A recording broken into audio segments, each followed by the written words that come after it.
Night in the Sahel is not silent. It breathes, low, restless, threaded with warnings carried by the wind. Across the thin woodland, the grass bends sharply, as if bowing to something moving unseen. On a small rise above the plain, a lone figure sits without shifting, his back straight, his breath steady, his eyes red from nights that refuse to end. For him, sleep is a luxury the land cannot afford. He listens.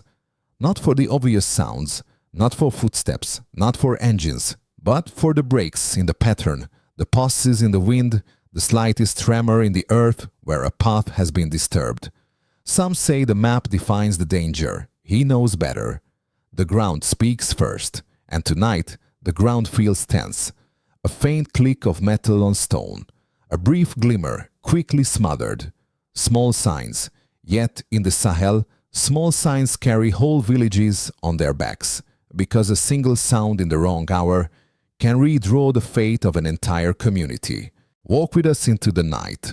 Woe with the man who carries the eyes of everyone who sleeps because he does not. In the Sahel, danger rarely announces itself. It creeps, it circles, it studies the land as carefully as those who defend it.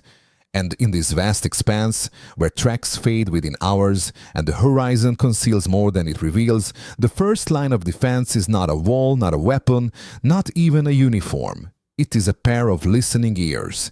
It is a mind trained by land, wind, and instinct. It is the scout. Local scouts existed long before the present crisis. In pastoral communities, they guided herds through safe routes. In farming villages, they read the patterns of weather and wildlife. But as the Sahel grew more uncertain, year after year, border after border, their quiet skill transformed into something else, a living warning system. The kind no satellite can imitate. A map tells you where the road should be. A scout knows whether the ground still trusts that road. He knows where hoofprints overlap, where tire marks drag, where a broken thorn points in a direction that should not exist. He notices when the nighttime insects stop chirping in one patch of grass, as if they too have paused to listen. Our story follows one such man, a figure who prefers shadows to recognition. In his village, he is known simply as the one who listens. He was never trained in academies, never issued a uniform, never offered a textbook. His teachers were older herders who explained the language of dust. His classroom was a childhood spent walking behind them, learning how the land breathes when it's at ease and how it holds its breath when something is wrong. He can read the night as others read the page. He knows the distinct crunch of different soils. He can hear the stride of a goat, a man, or a machine long before they come into view. He knows the difference between fear and caution. And he knows that the line between the two is sometimes only a heartbeat wide. As the instability spread across the Sahel, villages began forming informal watch groups, circles of neighbors who took turns staying awake while others slept. But the scout remained at the center, not because he was the strongest, not because he held authority, but because people trusted his senses more than any official report. In a place where mobile networks fail, where radios fall silent, and where help can take hours to arrive, his judgment became the closest thing to certainty. International analysts sometimes describe the Sahel as an intelligence-poor battlefield. But that phrase misunderstands the truth. The Sahel is rich in intelligence, not in documents or databases, but in people who have lived on the same soil for generations, people who can interpret a bent blade of grass more accurately than any drone image, people who can detect a change in the night before the first sound is made. Our scout moves with deliberate patience. He walks slowly because he listens quickly. At dusk, he circles the outskirts of the village. He notes where the goats have grazed, where fresh footprints appear near the wells, where thorn bushes have been pressed aside by something larger than livestock. These details form a mental map that he updates constantly, a map no outsider will ever see. By the time night expands across the Sahel, the scout takes his position on the rise above the village. It is not much, a mound of earth, a few rocks, a single acacia branch offering half a shadow, but from there he can read the entire plain like a shifting manuscript. He rarely speaks during these hours. Words are too heavy. Sound must belong to the night. Thought must flow without interruption. Even those who work alongside him do not fully understand the discipline required. A soldier listens for threats. A scout listens for changes. A soldier reacts.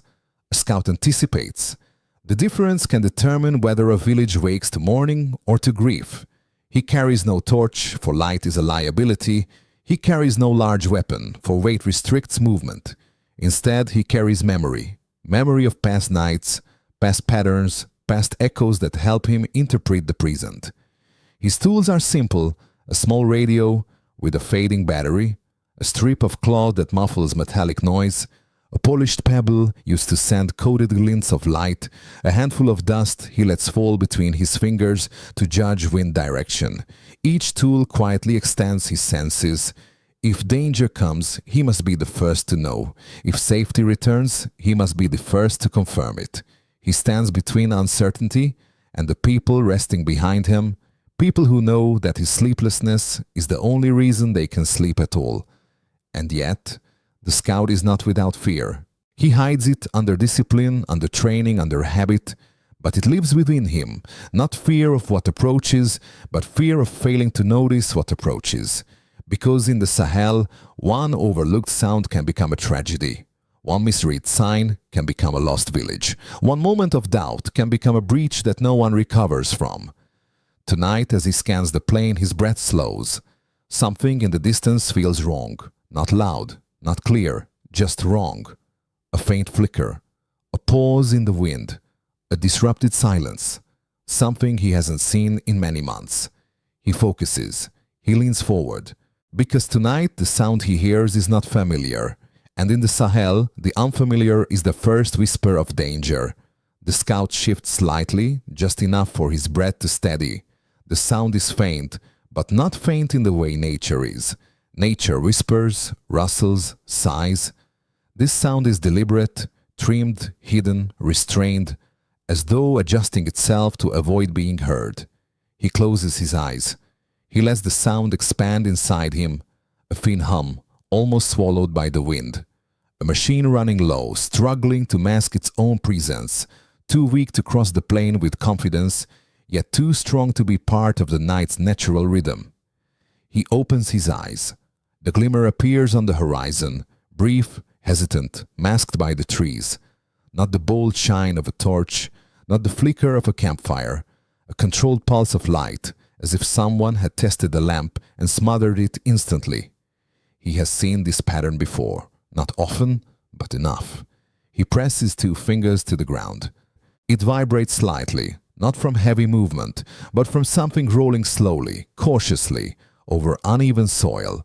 A motorbike with its engine choked, a small vehicle advancing without confidence, or several machines moving in unison, stopping and starting, as if checking the path ahead. He cannot tell how many, but he knows this. It is not a traveler, not a shepherd, not a villager returning late. It is someone who wishes to move unseen. He lifts the tiny radio from his belt. The battery is weak, the signal is unreliable.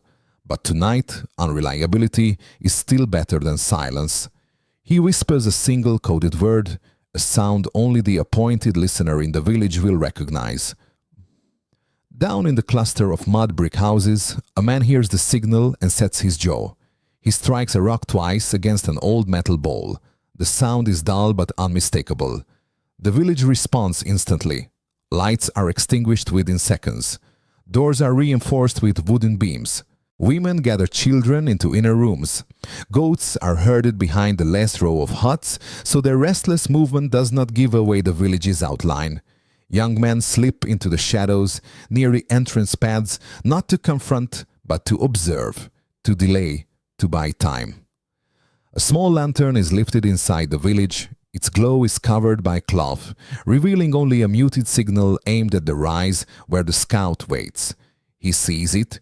He acknowledges with a polished pebble, catching the faintest sliver of moonlight and redirecting it in a controlled blink.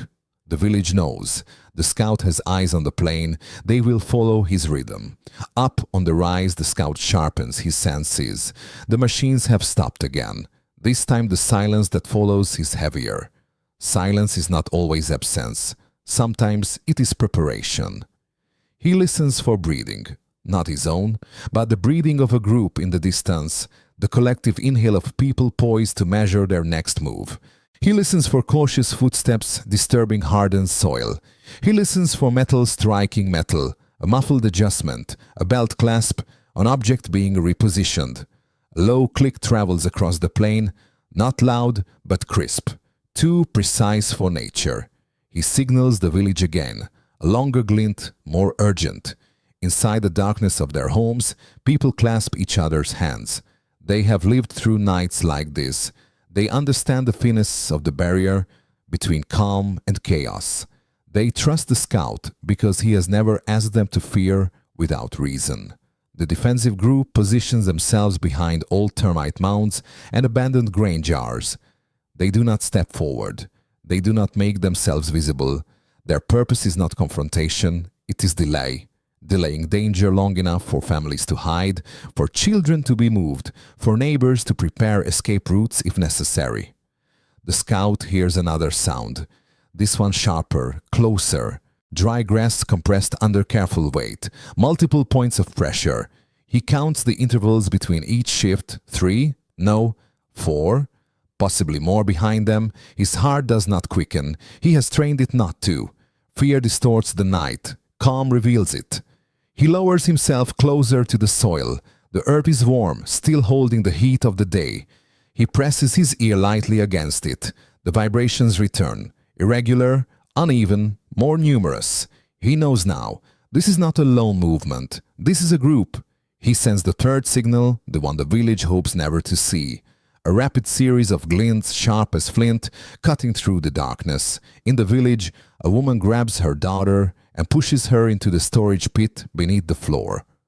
Men seal the back entrance with sandbags that were prepared months ago for moments exactly like this. Elders whisper prayers not out of panic, but out of discipline, anchoring themselves in calm so the young stay steady. The scout rises to a crouch. He cannot leave his post. If he retreats, the village loses its eyes. If he stays, he must face whatever approaches the ridge. He reaches for the small strip of cloth he uses to muffle metallic sound. He wraps it tightly around his tool, not to strike, to ensure silence. His breath settles. The plain stretches before him, vast and dark. Shapes begin to form, shadows moving with intention. He does not know how many. He does not know their purpose, but he knows the weight of this moment. If I close my eyes, he murmurs to himself, someone will not open theirs. The night holds its breath, and they still do not know how many footsteps are advancing towards the village, or how close they already are. The village waits in absolute stillness. Stillness not born of calm, but of necessity. Every person in every hut understands that tonight their safety depends on someone standing alone on the dark ridge, listening to signals only he can interpret. This is the fragile balance of life in the Sahel, a region where the state stretches thin across vast land, where institutions flicker in and out of reach, where a broken road, a collapsed bridge, or a silent radio can decide the fate of entire communities. And so, in this world, the scout becomes something far larger than an individual. He is the hinge on which collective safety turns. He is the thread connecting a village to the wider nation. He is, in many ways, the substitute for a system that cannot always reach the outskirts in time. The consequences of this dependence run deep. In the early hours of crisis, villagers trust the scout more than any distant authority. They react to his signals before they react to official announcements. Because he is present, he knows their names. He knows the paths their children walk, the wells they rely on, the places where danger could slip through unnoticed. But this trust carries a shadow. The scout becomes the most exposed person in the community. If his identity is known, he becomes the first target. If his routine is predicted, his absence would leave a silence the village cannot fill. In some settlements, elders rotate scouts to protect individuals. In others, there is only one person with the skill, and that person must bear the full weight alone. Tonight's tension is not unique. Villages across the Sahel have lived through similar nights. They have learned to reinforce windows, extinguish lamps, quiet the animals, gather the children. They have learned that safety comes not from certainty, but from preparation. In this fragile landscape, questions grow sharper. When the state is distant, who safeguards those who safeguard everyone else? When communities rely on informal intelligence, what becomes of national coherence? How long can vigilance be sustained before exhaustion erodes even the strongest will? These are not questions for the scout alone. They reverberate far beyond the ridge. In the capital, policymakers sift through reports, mapping pressure zones and identifying regions in distress. The administration under Ibrahim Traoré attempts to stabilize the north and center of the country through rapid response deployments and expanded auxiliary support. But while national forces reposition, the villages continue to rely on their own watch networks, networks that operate without uniforms, without fixed salaries, and without the protective shield of formal recognition. This mismatch between community reality and institutional reach is one of the great challenges of modern Sahel governance. When the system weakens, communities fill the gaps. But when communities fill the gaps, they shoulder risks no citizen should have to bear. In the village below the ridge, a mother sits with her children in the innermost corner of her home. She whispers reassurance quietly, though she too is listening for any change outside. She remembers nights when the scouts' warning came early enough for families to move away for a few hours. She remembers mornings when the village rejoiced because nothing had happened. And she remembers days when uncertainty hung in the air long after the sun rose. For them, the scout is not just a sentinel. He is a symbol that the community still has agency, still has a voice in its own protection. Yet the political implications are unavoidable. Local safety structures influence national security debates. They shape how the country views decentralization, governance, and regional resilience. They highlight the importance of community involvement in shaping the landscape of safety. Analysts often describe the Sahel's instability as a crisis of control, but it is also a crisis of distance, the distance between policy and village life, between capital and frontier, between the map and the earth. The scout bridges that distance, but only partially. He protects lives, but he cannot rebuild institutions. He warns, but he cannot reform the system. He listens to the night, but he cannot silence it. His role exposes a larger truth, that the safety of rural communities depends not on large declarations, but on the quiet labor of people who rarely appear in policy documents. Tonight, as the village waits, the scout's presence is not only a shield, it is a reminder that national resilience begins at the edges, not the center. A reminder that community intelligence is as vital as any formal infrastructure. A reminder that governance is not merely written in decrees, but in the everyday struggle of those who refuse to abandon their homes. And in the darkness, the political question stands unresolved. If communities continue carrying the burden of their own protection, where does the state begin, and where does it end? The scout remains on the ridge, motionless yet alert. He senses movement shifting, spreading. The pressure deepens. The village breathes more slowly. And as the last hoods go silent, he knows the truth. The next night will be harder, because anything that watches once tends to return. From afar, the Sahel appears as a broad canvas of shifting fronts and competing strategies.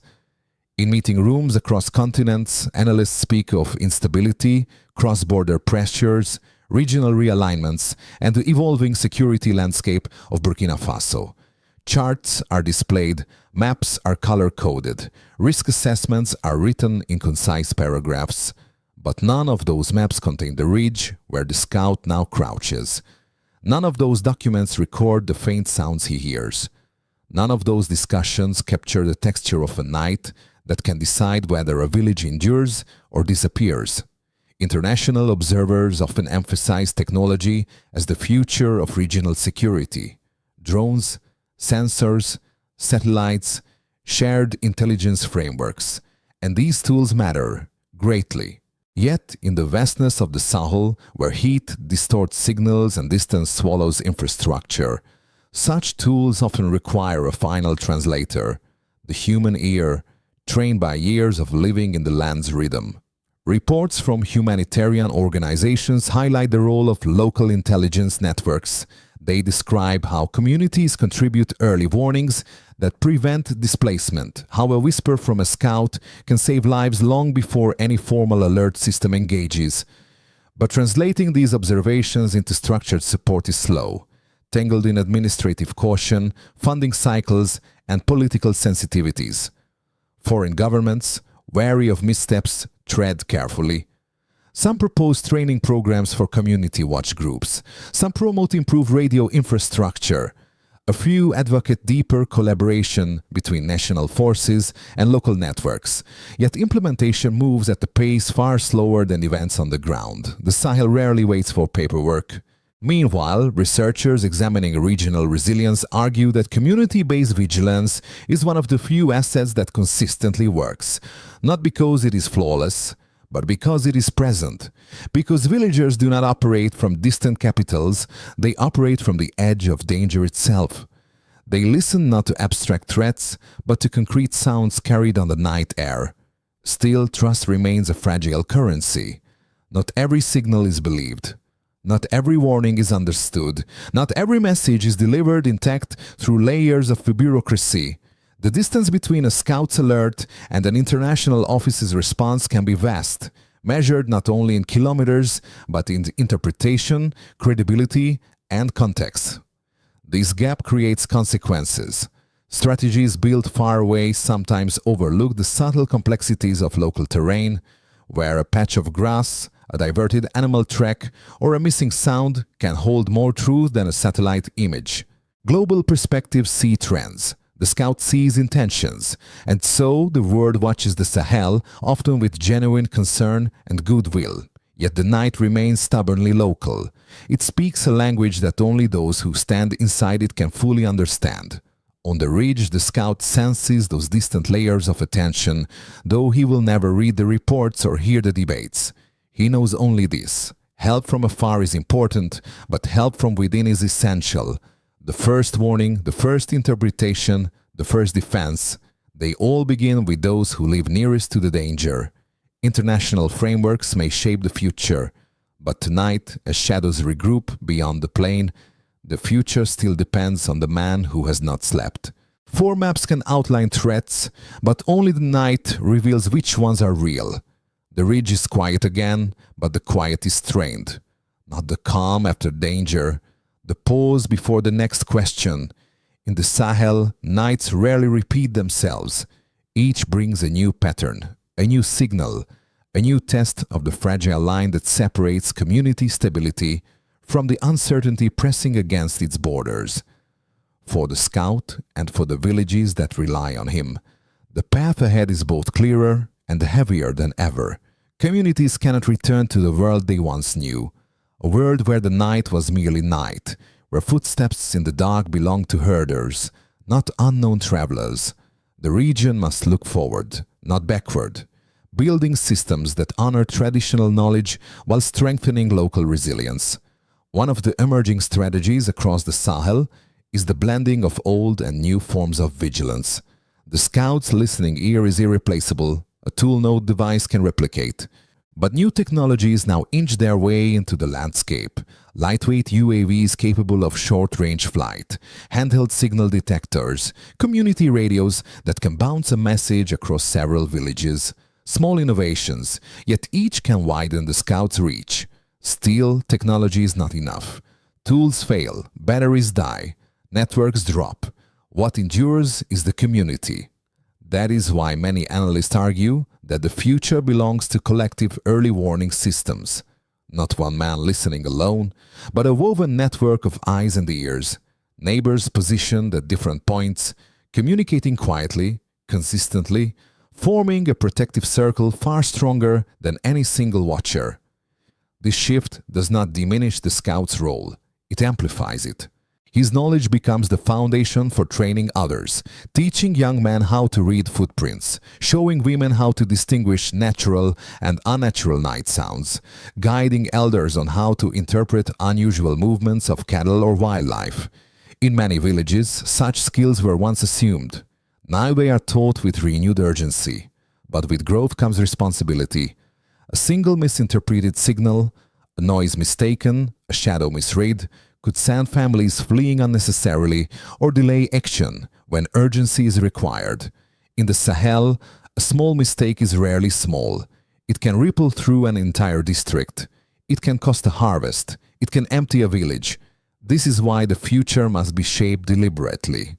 Training must expand. Coordination must improve. Communication must be clear enough to move swiftly through a network of communities without distortion. Every village must understand its role. Every family is part in the broader system of safety. The scout knows this. He feels the weight not only of the present night, but of the nights still to come. He understands that vigilance is no longer the task of a single individual. It is becoming the shared labor of whole communities. And yet, he also knows something deeper.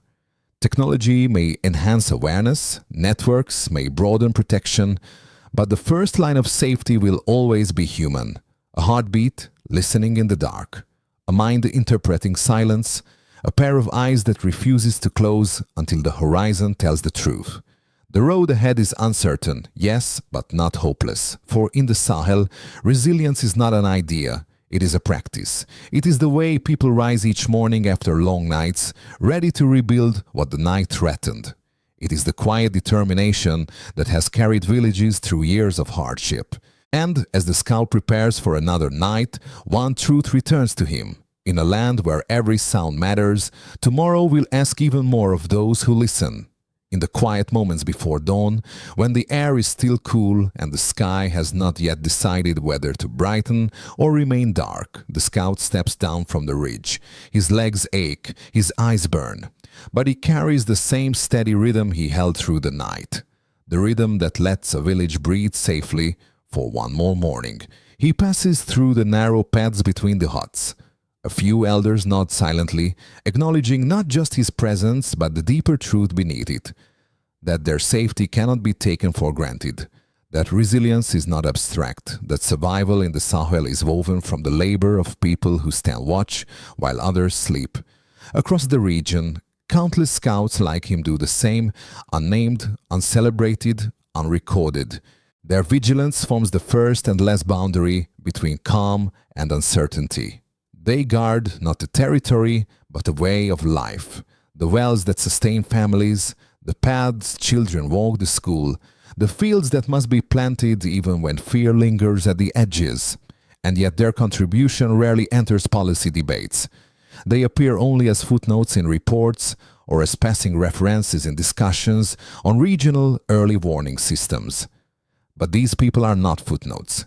They are the spine of community protection. For leaders such as Ibrahim Traore, the challenge is immense. To build a national framework that strengthens these local guardians without placing the entire burden on their shoulders. To recognize that stability is not forged only in capitals, but in villages where a single missed sound can alter the future. It is a task that demands patience, partnership, and deep respect for those who stand closest to the danger. Beyond the borders of Burkina Faso, observers sometimes study maps, search for patterns, examine satellite images, but none of those tools capture the quiet determination in the scout's steps as he completes his night's work. None show the exhaustion etched into his face or the relief that spreads through a village when he returns safely. None measure the cost of vigilance or the value of communities who carry it. And as discussions continue, as strategies shift, as governments and institutions seek new approaches, one truth remains unchanged. The night in the Sahel is held together by people who refuse to let it break. The scout looks once more toward the ridge. He knows he will climb it again. Tomorrow, the day after, for as long as the community needs him. If you wish to understand what keeps a region standing when the night grows heavy, stay with this series. The story of its guardians has only just begun.